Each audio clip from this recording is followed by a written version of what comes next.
Assalamualaikum warahmatullahi wabarakatuh. Salam sejahtera bagi kita semua. Bertemu lagi dalam pembelajaran. Pada pertemuan kali ini kita akan membahas mengenai pendidikan kebencanaan. Kita akan melakukan pembelajaran secara digital untuk melakukan video. Pada pertemuan kali ini kita akan membahas mengenai mengenal bencana dan ancaman bencana di Indonesia serta penanggulangannya. Kita mulai dengan satu permasalahan. Apa itu bencana? Satu pertanyaan. Nah, bencana merupakan peristiwa atau rangkaian peristiwa yang mengancam dan mengganggu kehidupan dan penghidupan masyarakat yang disebabkan baik oleh faktor alam, non-alam maupun faktor manusia, sehingga mengakibatkan timbulnya korban jiwa manusia, kerusakan lingkungan, kerugian harta benda, dan dampak lingkungan. Definisi tersebut didasarkan melalui Undang-Undang Nomor 24 Tahun 2007. Selanjutnya, ini dia ada bencana alam, bencana non-alam, dan bencana sosial. Contohnya untuk bencana alam ada gunung meletus, banjir, topan. Sedangkan untuk bencana non-alam itu ada gagal modernisasi, teknologi, atau penyakit. Dan untuk bencana sosial itu contohnya adalah konflik sosial antar kelompok, antar komunitas masyarakat, dan juga teror.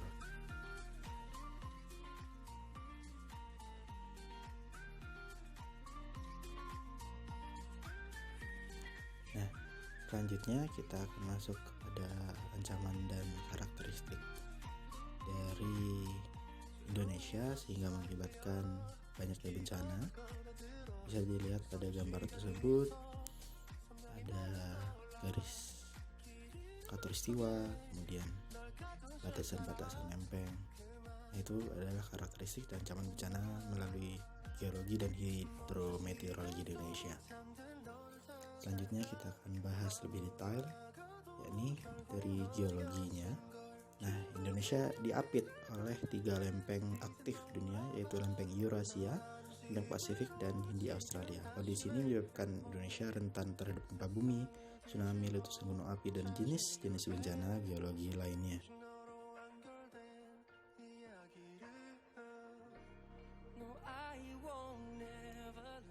Selanjutnya, akibat dari faktor geologi terhadap ancaman bencana Indonesia, yaitu ancaman bahaya gempa bumi tersebar di hampir seluruh wilayah kepulauan Indonesia, baik dalam skala kecil maupun skala besar.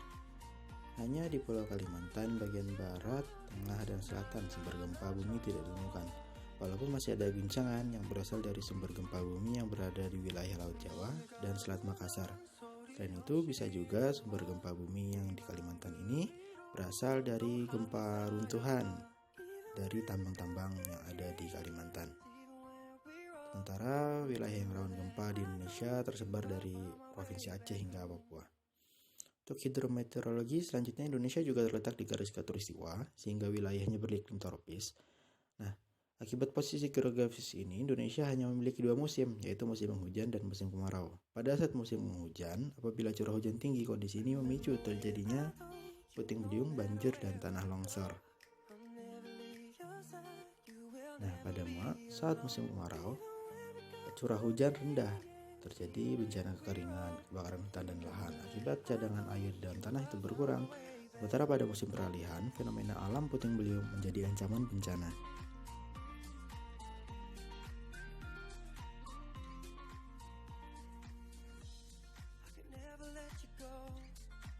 Nah, selanjutnya penanggulangan bencana di Indonesia.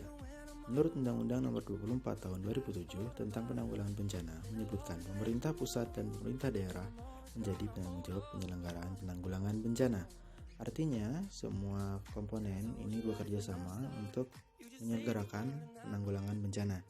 Nah, badan-badan yang bergerak dalam bidang penanggulangan bencana di Indonesia ada BNPB di tingkat nasional sebagai penanggung jawab penyelenggaraan penanggulangan bencana dengan didukung kementerian, lembaga, dan atau kementerian terkait seperti Kementerian PUPR, Kementerian Kesehatan, BMKG, dan lain sebagainya. Sementara di tingkat provinsi ada yang namanya BPBD, yaitu Badan Penanggulangan Bencana Daerah. Itu berada di tingkat provinsi, kabupaten, dan kota yang menjadi tanggung jawab penyelenggaraannya dan didukung oleh organisasi perangkat daerah atau OPD terkait. Dalam masa tanggap darurat, bisa membentuk poskomando, posko tanggap darurat itu berdasarkan peraturan Kepala BNPB nomor 3 tahun 2016.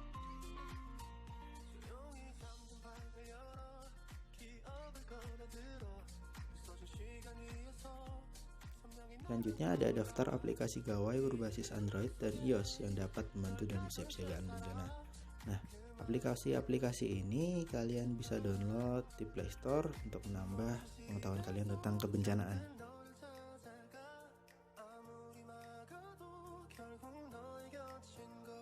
Selanjutnya ada tugas individu yang harus kalian kerjakan, yaitu bagaimana cara efektif untuk menghadapi bencana non-alam virus corona pada saat ini. Bisa dilihat dari lingkungan sekitar tempat tinggal kalian, bagaimana upaya-upaya yang dilakukan. Dan pengerjaan dapat menggunakan Microsoft Word, dikumpulkan ke email Bapak sudah tertera, dan tenggat waktu pengiriman hingga pukul 9 malam ini. Nah, ini ada referensi untuk bahan bacaan kalian, bisa dibaca untuk menambah pengetahuan kalian juga. Sekian presentasi pada pembelajaran kali ini. Terima kasih, jaga kesehatan dan kebersihan, tetap di rumah dan jaga keselamatan kalian. Terima kasih. Wassalamualaikum warahmatullahi wabarakatuh. Sampai jumpa di lain kesempatan.